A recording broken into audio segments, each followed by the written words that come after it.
सौवसिद्धे ध्रुवमचलमनोवमं गतिं पत्ते वोच्छामि समयपाहुड मिनमो सुदकेवली भणितम् नमस्समयसाराय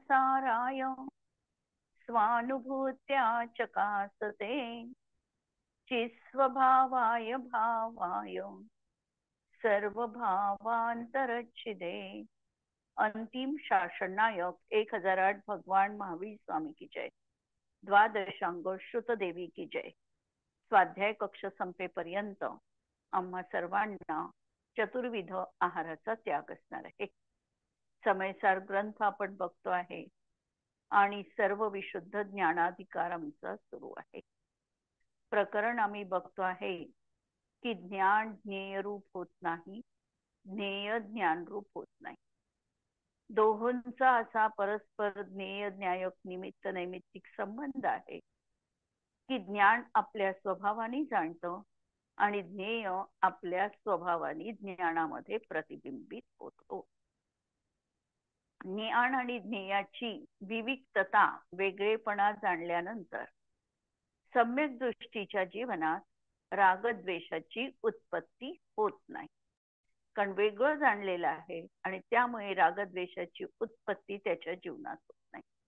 रागद्वेष मोहामुळे आमच्या स्वभावाचा म्हणजे दर्शन ज्ञान चारित्र्याचा घात होतो आणि दर्शन ज्ञान चारित्र हे गुण पुद्गल द्रव्यामध्ये नाही तर आत्म्यात आहे आणि ज्ञेय आणि ज्ञान सर्वथा भिन्न आहे। म्हणजे पर म्हणजे कर्म आणि आत्मा या ठिकाणी सर्वथा भिन्न आहे किंवा पुद्गल द्रव्य म्हणजे विषय आणि आत्मा सर्वथा भिन्न आहे।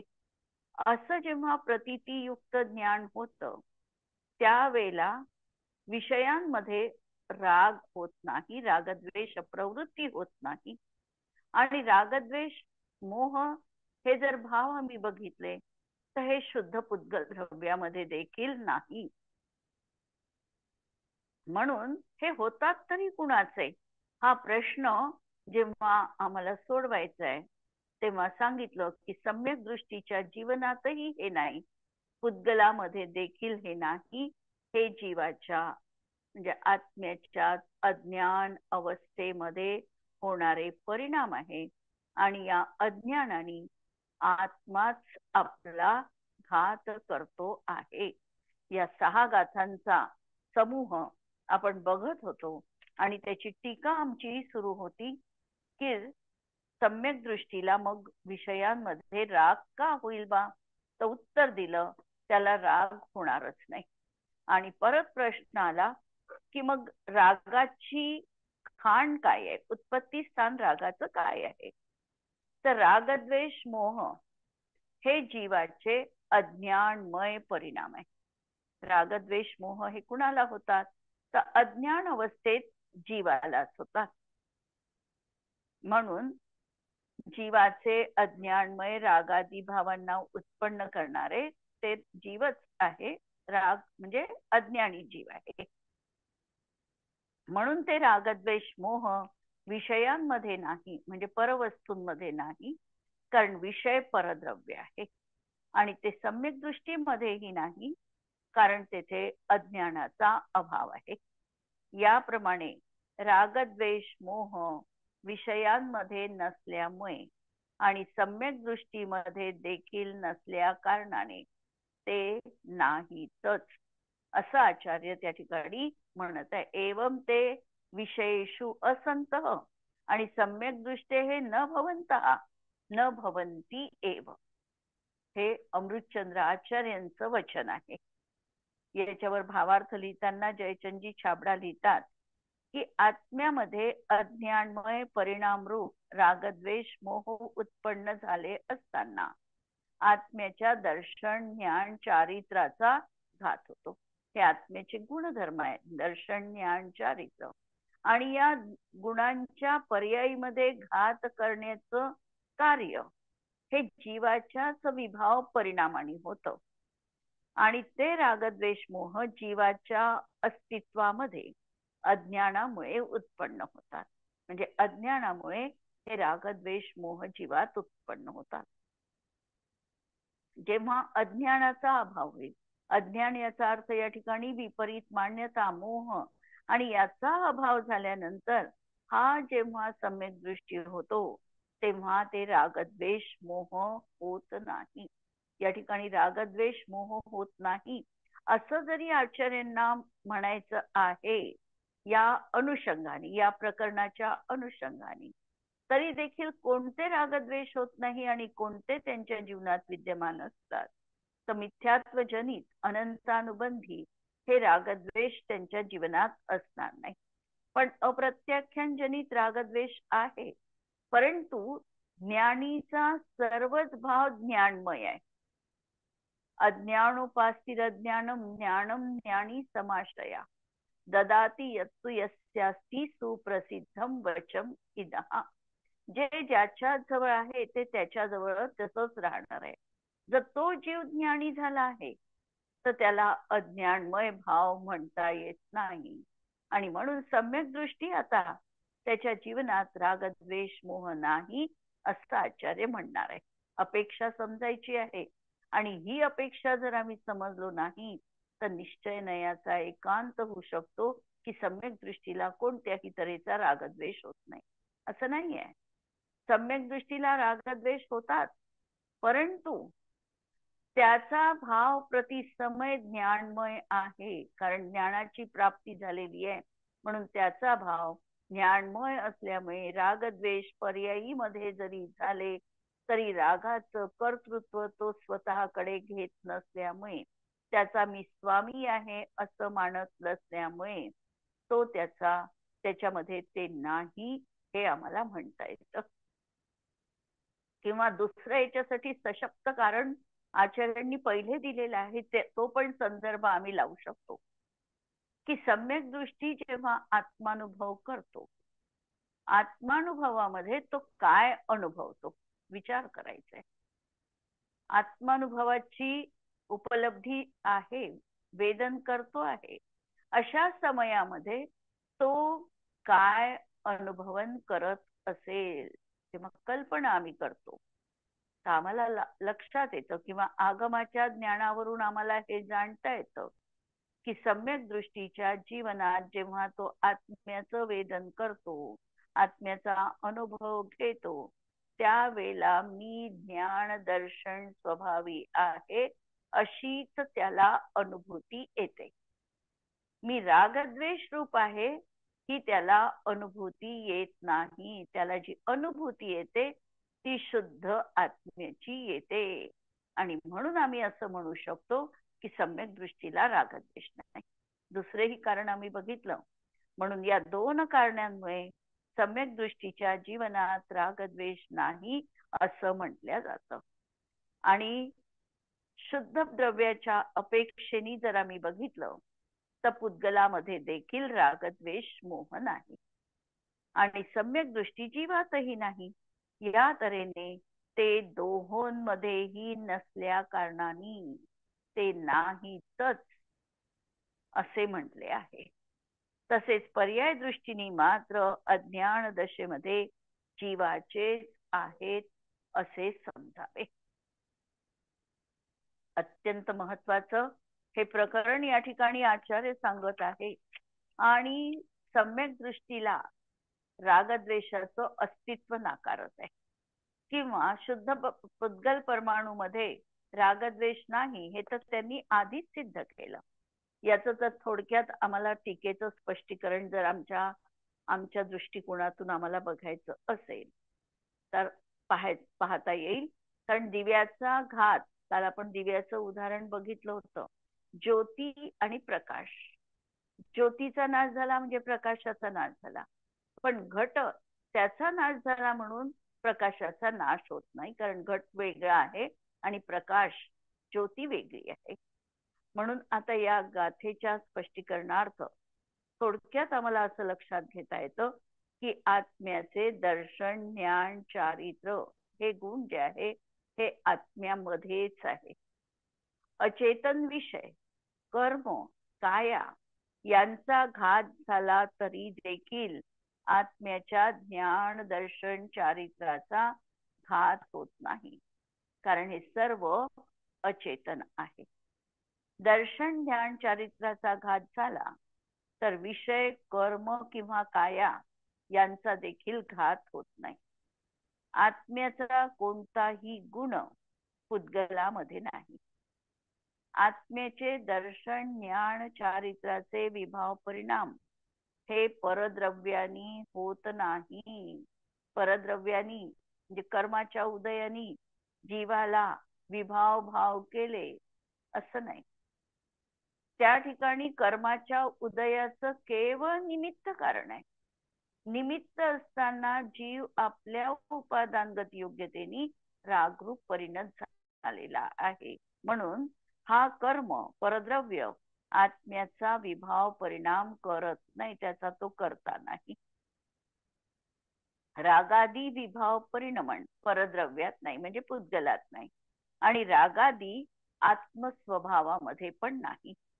मग ते जीवाच्या अज्ञान दशेमध्ये होतात. सम्यक दृष्टीला अज्ञानमय भाव नाही आणि म्हणून त्याला रागादी नाही. आता आपण स्पष्टीकरण बघितलं की सम्यक दृष्टीला अज्ञानमय भाव नाही, कारण जर आम्ही त्याला ज्ञानी म्हणतोय आणि समयसार्थ दोनच कॅटेगरीमध्ये जीवद्रव्याची संज्ञा सांगतात, एक तर तो ज्ञानी आहे किंवा अज्ञानी आहे, त्यांना तिसरं मान्य नाही आहे. जर तो ज्ञानी आहे तर तो निश्चितपणे अज्ञानी नाही. म्हणून सम्यक दृष्टी जर ज्ञानमय भावाला प्राप्त झाला आहे तर त्याच्या जीवनात अज्ञानमय भाव नाही आणि म्हणून त्याला रागादी नाही. जेव्हा जीव स्वतःला अविकार सहजानंद आहे अशय प्रतीती त्याला येते, तेव्हा हे विभाव भाव अज्ञान भाव सहज जीवनात दूर होतात. म्हणजे आमचं लक्ष जर आमच्या त्रिकाली आत्मतत्वावर एकाकार झालं, मी कोण आहे, आणि त्या दृष्टीने आम्ही प्रश्न बघितले आणि स्वतःला अविकारी ज्ञानानंद स्वभावी चैतन्यमय अशा आत्मरूप जर आम्ही प्रतीतीमध्ये घेतलं तर विभाव आमच्या जीवनात नाहीत. म्हणून आचार्य म्हणतात की हे आत्मन, विषयांच्या संग्रह विग्रहात तू का अडकतोस आणि व्यर्थ स्वतःचा घात का करतोस? विषयांच्या निमित्ताने तू आपल्या ज्ञान गुणाचा घात का करतोस? अशा प्रकारे आम्हाला या गाथा पाहता येतात. या गाथेमध्ये जयसेन आचार्यांनी बृहद्रव्य संग्रहामध्ये जो प्रश्न उपस्थित केलाय त्याचंही आम्हाला स्पष्टीकरण बघता येतं की बृहद्रव्य संग्रहकारामध्ये ब्रह्मदेव सुरी यांनी शिष्य त्यांना प्रश्न विचारतो की रागद्वेष हे कर्मजनित आहे की जीवजनित आहे? जीवामध्ये उत्पन्न होतात की कर्मामुळे होतात? त्यांनी उत्तर दिलं, स्त्री आणि पुरुष यांच्या संयोगाने होणाऱ्या पुत्राप्रमाणे दोहोंच्या संयोगाने म्हणजे कर्म आणि जीव यांच्या संयोगाने रागद्वेषाची उत्पत्ती होते, किंवा चुना आणि हळदी यांच्या मिश्रणाने होणाऱ्या लाल रंगाप्रमाणे रागद्वेष हे जीव आणि कर्म या दोहोंची संयोगजनित अवस्था आहे. याचं उत्तर तर आम्ही अनेक तऱ्हेने देऊ शकतो. जर आम्ही शुद्ध आत्मतत्वाकडे दृष्टी दिली तर शुद्ध आत्म्यात रागद्वेष नाही. जसं आता बघितलं की सम्यक दृष्टीच्या जीवनात रागद्वेष मोह नाही. शुद्ध पुद्गल परमाणू मध्ये देखील आम्ही सांगतो की तिथे रागद्वेष नाही. एक दृष्टिकोन असा आहे की कर्म आणि आत्मा यांच्या संयोगाने याची उत्पत्ती होते, आणि एक दृष्टिकोन आम्ही असाही लावू शकतो की आम्ही यांच्या संयोगाला न बघता याची उत्पत्ती कुणातच नाही हेही म्हणू शकतो. नयविवक्षेने विवक्षित एक देश शुद्ध निश्चय नयानी, जर आम्ही नयविवक्षा लावली एक देश शुद्ध निश्चय नयानी, रागद्वेष कर्मजनित आहे. शुद्ध नयाच्या अपेक्षेने आम्ही बघितलं एक देश शुद्ध निश्चय नय, जीवामध्ये रागद्वेष झालेले आहे, त्याचा करता आत्मा बनत नाही आणि म्हणून रागद्वेष कुणाचे, तर कर्मजनित पुद्गलाचे हेही म्हटल्या गेलेलं आहे. विवक्षा लक्षात घ्यायची आहे की कर्माचं देखील म्हटलेलं आहे. पौद्गलिक आहे रागद्वेष असंही कथन येणार आहे, कारण त्यांनी स्वामित्व स्वीकारलं नाही आहे सम्यक दृष्टीने, आणि एक देश शुद्ध निश्चयने लावतो आहे, याचा अर्थ त्याला सम्यक दर्शनाची प्राप्ती आहे. आणि हा सम्यक दृष्टी त्याच्या पर्यायी तो रागभाव होत असतानाही त्याचं स्वामित्व स्वीकारत नाही, आणि म्हणून त्याला रागद्वेषाला कर्मजनित म्हटलं आहे. अशुद्ध निश्चयने रागद्वेष जीवजनित आहे, कारण अशुद्ध निश्चयनयाच्या अपेक्षेने कसं आहे, जीवाचा भाव जीवात लावला पण पाहताना अशुद्ध परिणाम बघितला. आणि अशुद्ध निश्चयनय हा शुद्ध न्यायाच्या दृष्टिकोनातून व्यवहारच आहे. मग परत शिष्याचा प्रश्न आलेला आहे की साक्षात शुद्ध निश्चयनयाने रागद्वेष कुणाचे. साक्षात शुद्ध निश्चयनाने स्त्री पुरुष संयोग रहित पुत्राप्रमाणे किंवा चुना आणि हळदी यांच्या मिश्रणाने रहित लाल रंगाप्रमाणे रागद्वेषाची उत्पत्तीच होत नाही. तर उत्तर काय द्यायचं. साक्षात शुद्ध निश्चयने आम्ही बघितला असताना जीवामध्ये आता रागद्वेषाची उत्पत्तीच नाही. म्हणून रागद्वेषाची जर उत्पत्ती नाही तर त्याला आम्हाला कुणाचा म्हणायचा काही प्रश्नच येणार नाही. म्हणून नाही. याप्रमाणे या गाथांमध्ये हे सांगितलं की ज्याप्रमाणे दीपक आणि घट हे भिन्न भिन्न पदार्थ आहे, त्याप्रमाणे आत्मा आणि शरीर किंवा ज्ञानावरणादी द्रव्यकर्म पंचेंद्रिय उपभोग्य विषय सामग्री हे भिन्न भिन्न आहे. घटाचा नाश झाला तर दीपक नष्ट होत नाही, आणि दीपक नष्ट झाला तर घटाचा नाश होत नाही. याप्रमाणे देहादी नष्ट झाले तर आत्म्याचे दर्शन ज्ञान चारित्र नष्ट होत नाही, आणि दर्शन ज्ञान चारित्र नष्ट झाले तर देहादी संयोग नष्ट होत नाही. परद्रव्य भिन्न आहे हे सिद्ध केल्याने मोह रागद्वेष परामुळे होत नाही हे सिद्ध झालं. आणि दुसरी गोष्ट, आत्म्याचा तो स्वभाव नसल्यामुळे आत्म्याच्या आश्रयाने रागद्वेषाची उत्पत्ती होत नाही. म्हणून अज्ञानानेच रागद्वेषाची उत्पत्ती होते, आणि या रागद्वेषाचा अभाव आत्म्याच्या आश्रयानेच होणार आहे. एवढी शहानिष्ठा या गाथांच्या दृष्टिकोनातून आम्हाला करायची आहे.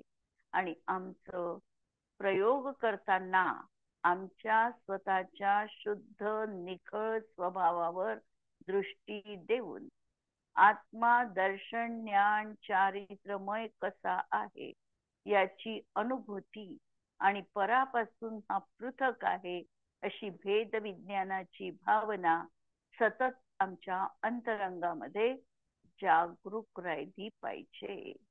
यानंतर अमृतचंद्र आचार्यांचा कलश या ठिकाणी येणार आहे. कलश आहे 218 नंबरचा.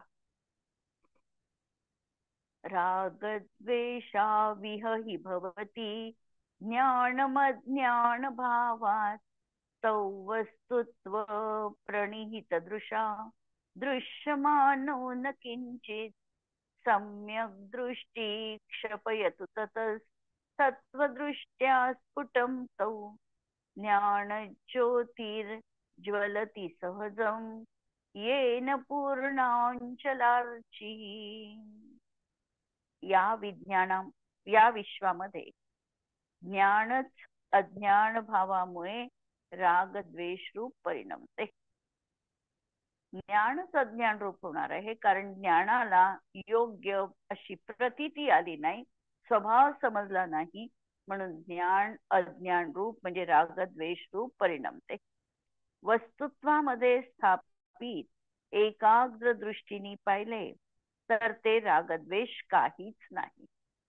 जर आम्ही आमच्या आत्मस्वभावाची त्रिकाल धारा बघितली, आत्मस्वभावाचा त्रिकाल स्वभाव आम्ही बघितला, तर रागद्वेष या आत्म्यामध्ये आम्हाला दिसत नाही. म्हणून रागद्वेष काहीच नाही. द्रव्य रूप पृथक वस्तू नाही, म्हणून ते दिसून येत नाही. परंतु तत्वदृष्टीने सम्यक दृष्टी जीवाने त्या रागद्वेषांचा प्रगटपणे नाश करावा, अशी आचार्य प्रेरणा करतात. परंतु रागद्वेष जरी नाही असं म्हटलं तरी देखील आचार्यांना हे ज्ञात आहे की अज्ञान अवस्थेत जीवाजवळ रागद्वेष मोहादी आहे.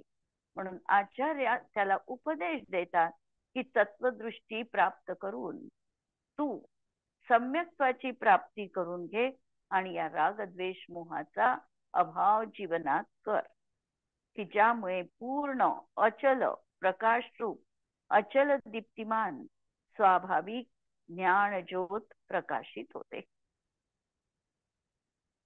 रागद्वेष काही जीवापेक्षा अन्य द्रव्य नाही. म्हणजे राग हा जीवातच होणार आहे.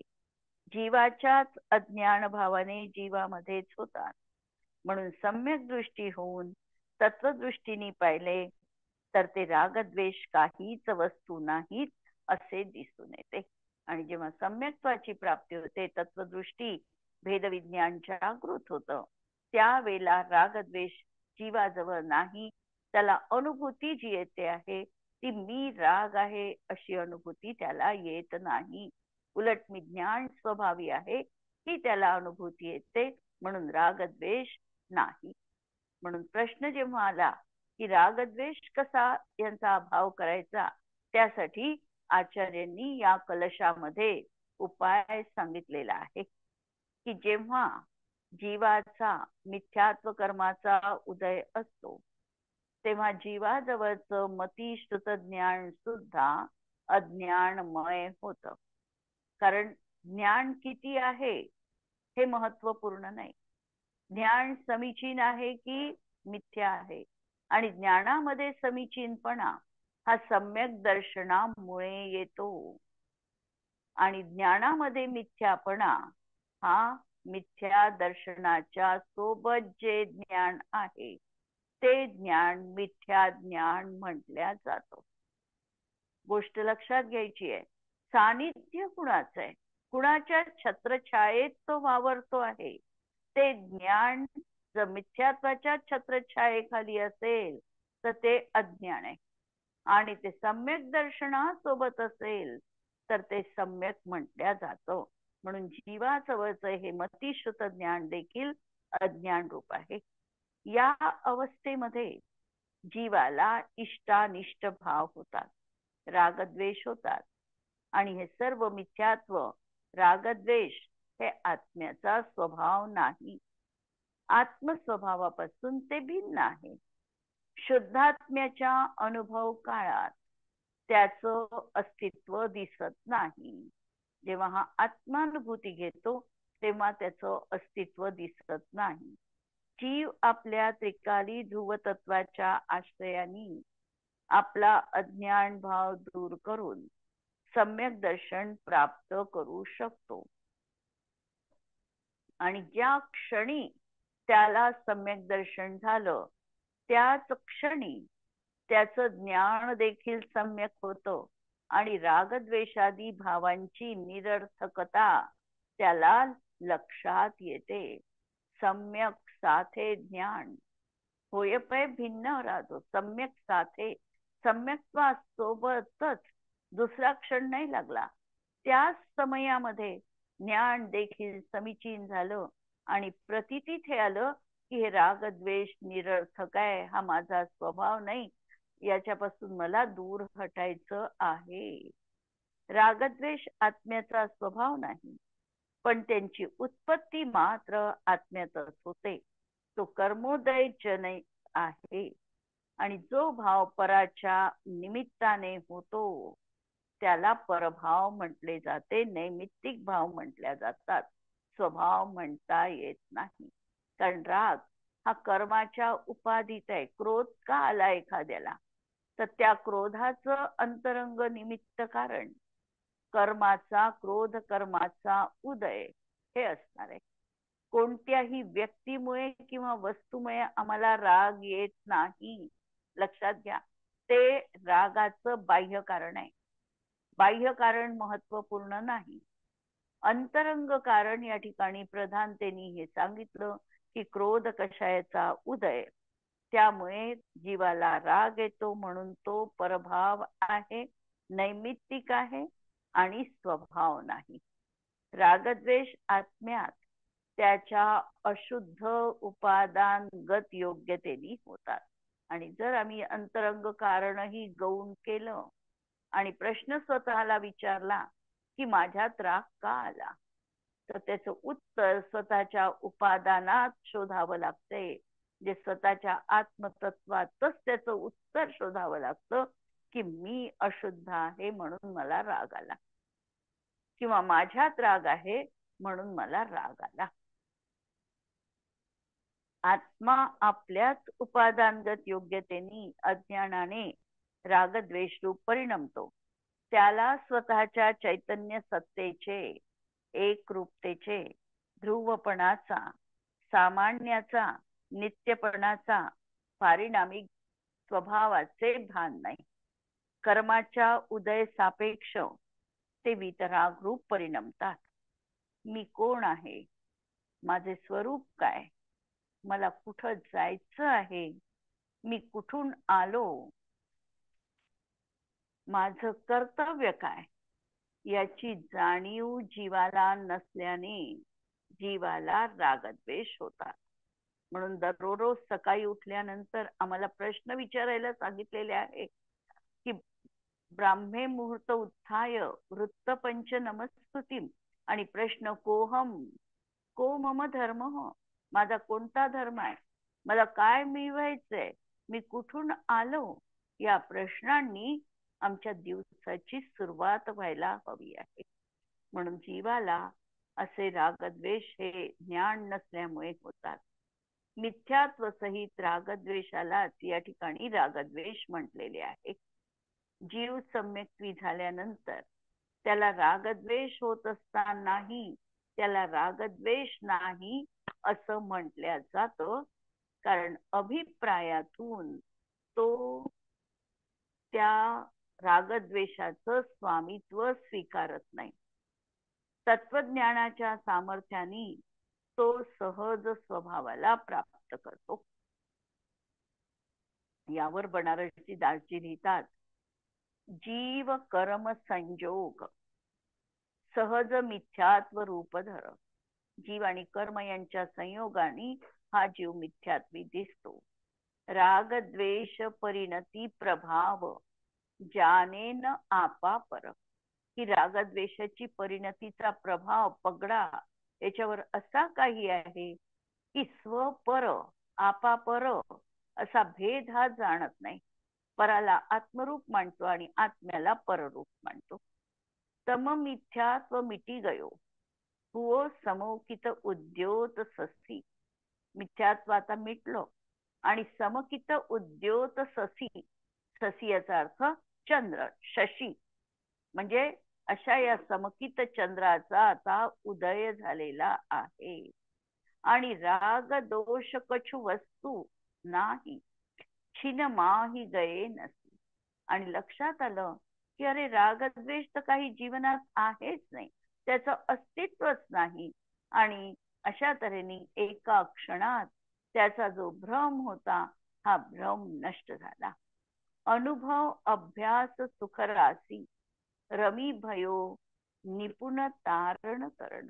अनुभवाच्या अभ्यासामध्ये तो त्याला सुखाची राशी प्राप्त झाली आणि रमी भयो, आणि तिथेच तो रममाण झाला आणि तारण करण या संसार चक्रातून पार गेला. पूर्ण प्रकाश निहचल. अशा तऱ्हेने पूर्ण प्रकाश निश्चयनयानी त्याला प्राप्त झाला. निरखी बनारसी वंदन चरत. अशा तऱ्हेने बनारसजी दासजींनी त्यांच्या चरणांना वंदन केलेलं आहे, ज्यांनी अशा तऱ्हेने भेद विज्ञान रूपी सम्यक्त्वाची प्राप्ती जीवनात केली आहे.